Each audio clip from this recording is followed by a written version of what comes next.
అమ్మ వచ్చిందని చెప్పాను కదా. అమ్మ నెక్స్ట్ డే మార్నింగ్ 5 o'clock నేను లేవక ముందుకి లేచి గిన్నెలు తోమి ఇండ్లు ఊడ్చేసి ఇక తను ఛాయ్ పెట్టుకొని అమ్మ నేను పోతున్నాను లేపేసింది నన్ను. అయితే నాకు చాలా అంటే చాలా బాధ అనిపించింది. ఎందుకే ఇప్పుడు పోతుంటున్నావు, ఉండొచ్చు కదా ఈ రోజు, రేపు పోదువు గాని అని అన్నా. ఏం లేదమ్మా నిన్న ఎండ కొట్టింది కదా, ఇంకా ఈ రోజు అందరు పత్తి దేనికి పోతారు, నేను కూడా పోతా ఇంటి దగ్గర ఉండి ఏం చేద్దాం అని చెప్పింది.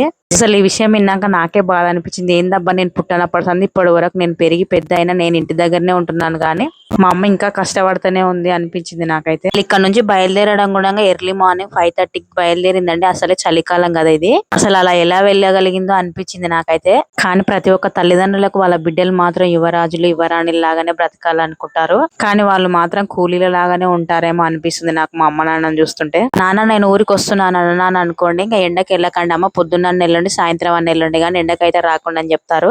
అయితే ఎండకి వెళ్ళొద్దు కానీ వాళ్ళు పొద్దు స్థానం ఎండలోనే పనిచేస్తుంటారు. వాళ్ళకి ఏమైనా పర్లేదు కానీ మనకి ఏమన్నా అయింది అనుకోని వాళ్ళు తట్టుకోలేకపోతుంటారు. నిజంగా అంటే ఏ స్వార్థం లేని ప్రేమ అంటే తల్లిదండ్రుల ప్రేమనేమో అనిపిస్తుంది. Please subscribe to my channel Swapna. నచ్చితే లైక్ కొట్టడం మర్చిపోద్దు.